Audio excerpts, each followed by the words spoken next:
If you want to solve ChatGPT unable to load history error, follow the step. Open your phone setting. Now scroll down and find out apps. Go to app. Now search ChatGPT application. Go to ChatGPT. Now find out storage. Tap on storage.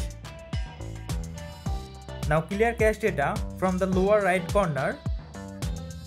Now go back to your home screen.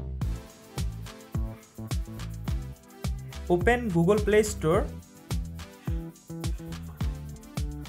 Now search ChatGPT application. From here, update your ChatGPT application. After complete the update process, go back to your home screen and again open your phone setting. Go to your connection setting and make sure your internet connection is stable, because sometimes unstable internet connection can create unable to load ChatGPT history. Now go to ChatGPT application. Now see all history show in my ChatGPT account. So in this way you can fix ChatGPT unable to load history problem.